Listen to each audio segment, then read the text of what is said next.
Alright, so I'm going to be doing a review of Daredevil, Punisher, 7th Circle. Basically, this was one of the comics I got while I was at MegaCon, which... There's a part of me that's like, I don't want to go back to MegaCon, because I'm pretty sure that's where I got COVID. So, who knows? There's a whole video I'm tempted to make about MegaCon itself, like kind of some behind-the-scenes stuff I've been hearing, but I don't know if I'm qualified for that, and I don't know if I'd be willing to do that. Anyway, that's a debate for another time. Anyway, so I'm gonna be talking about this comic right here, Daredevil Punisher. Now, I'm not gonna be reviewing all the comics I got from MegaCon, but if I do read one that I think there is something to this, then I'll give it a shot. Let's see how this goes first. Now, Daredevil, Punisher, 7th Circle, obviously referring to the 7th Circle of Hell, which is violence. Now, this is a 4-issue miniseries that came out during the Charles Scholl run, and I think this also was supposed to come out and hype up, Punisher showing up in Daredevil Season 2. Now, for a little context for Daredevil at this time in Charles Soule's run. He has a sidekick named Blind Spot, which I don't know what the fuck happened to that character. And he has the black and red costume, which I wasn't a fan of at first, but the more I look at it in action, I'm like, it's not actually bad. I've seen Daredevil in worse costumes. Everyone forget that his 90s costume, that mess. Did everyone just forget that fucking mess of a costume in the 90s? Oh my god, that was so shit. That was so much why does he need armor? Why does he need, why are his eyes green? Nothing makes sense anymore. But so the black and red, inverted colors is actually not that bad. It's actually I was kind of I don't know why it bothered me, but now it's okay, now it makes sense. But, you can't beat the classic red costume. So the story is, it's a 4-issue miniseries that basically what it is that Matt Murdock, who also I forgot to mention, Matt Murdock, people had forgotten Matt was Daredevil. I can't remember how he did that, but I guess this was after Secret Wars and people just forgot Matt Murdock was Daredevil. But yeah. So in here, what it is basically a story that Matt is trying to get... Nikolai Anatov, who most of you guys would know best as one of the Crimson Dynamos. And I think he's one of the first Crimson Dynamos. I think he was one of the first Crimson Dynamos, or he was a Crimson Dynamo. And essentially, he has been charged with murder, but the thing is that Matt is trying to has extradited him from a jury in New York to Texas. Reason being, Matt basically says, you have too many enemies here in New York, you have too many enemies and the jury would be biased, which is, in law, that's true. You need a non-biased jury to convict someone, and I would imagine, and I'm surprised that's not a thing we don't see a lot in comics, where superhero comics, especially in New York, where a supervillain is convicted and tried, we don't see, because you would imagine a lot of people would be biased, because a lot of these supervillains do cause a lot of death and destruction in New York, so you'd have to think that, they're probably sending these supervillains to be convicted and tried in other states than sending them back to the raft, right? That has to be a thing, right?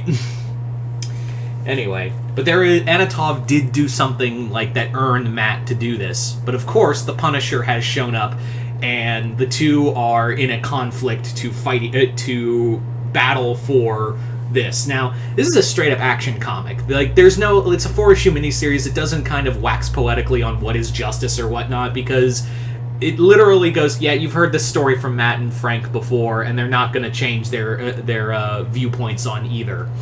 It's actually this is straight up an action comic. There's some great fight sequences, especially the first issue, where Punisher is basically a slasher from a horror movie coming after Anatov, and Daredevil and Blind Spot are trying their best to fight him off. There's some great set pieces. Charles Soule, I think, I know a lot of people are very hit and miss on him, me included. I think Soule is either I think he's good. I don't think he's like a memorable writer.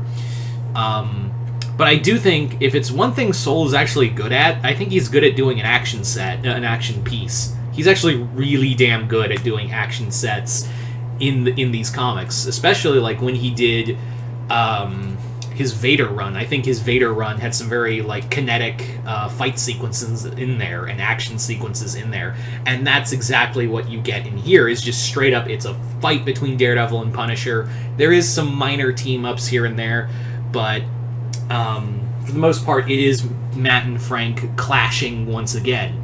Is it like as super memorable as like the Garth Ennis Daredevil Punisher story, like the rooftop story? No, this is not even close to that. But it is fun. Like, that's the thing. What I like the most about this is that it's a fun. Here we go. Daredevil and Punisher are throwing down, and you get to watch it. There's no wax poetic. It's like an action movie. You're like reading a script for an action movie. It's very well done.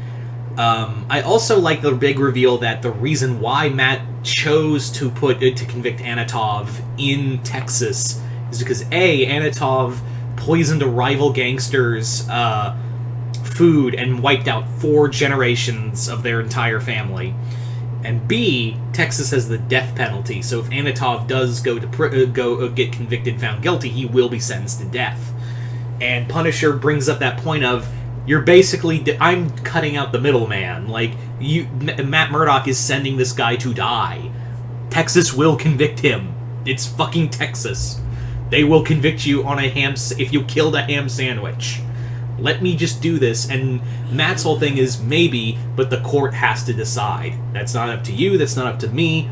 It's up to me. It's up to you. It's up to the courts. It's up to the justice system. It's fun. Like, that's the thing. I got this for about $5-7. I can't remember if I got this out of the $5 bin or the $7 bin. It's a discount comic. Like, it is something you want to read, like, as for fun. Like, that's the thing, is that it doesn't go, like, wax poetically about justice and whatnot, because we've seen that before. And I even think Soule was like, I don't want to try to copy what Garth Ennis did in his Daredevil Punisher comics, so I'm not. I'm just gonna do this and have fun and just do, like, an action movie. And it's, for what it is, that's actually what it's pretty fun at. There's a cool... Actually, another fun thing, because what I like is that Soule at least brings up points as to, like, they hire another Crimson person wearing the Crimson Dynamo armor, and the gangster's like, why do you want $2 million? Here's $1 million up front, $1 million later. And, like, you even said, even if I don't catch the guy, we still have to pay you. And the guy wearing the Crimson Dynamo armor literally goes, okay, so here's a couple things. This armor ain't fucking cheap. Even though I got it off the black market, I literally have to buy and spend for expenses. Ammo is a hard thing to buy. Also, you have to pay for expenses for if I run into, like, someone like Thor or Iron Man or Captain America. Those are people that I could get killed by. It not like with Daredevil and Punisher, but yeah, if for some reason Thor just shows up, I need, like, insurance money in case, like, for health expenditure in case I run into Thor or Iron Man. So I was like, oh, that makes a lot of sense. Like, now you see why, like, a lot of these thugs who are hired to do all this stuff, like, get paid so much. Because he breaks it down in this comic of why they ask for so much ridiculous prices. Like, it makes sense. Gotta keep that hustle strong, man. Anyway, so I recommend this if you're looking for, like, a fun time. If you're looking, like, for a fun action comic, go right ahead. This is for you. Other than that, yeah. Anyway, so there you go, guys. That's pretty much my review for Daredevil Punisher 7th Circle. Hope you all enjoyed it. Check out my link below. Head on over there to my Patreon for exclusive videos, and if you hit the 4th tier, you can send me requests to do here on YouTube. Other than that, I'm Mr. Multiverse. I'll see you next time in the Multiverse.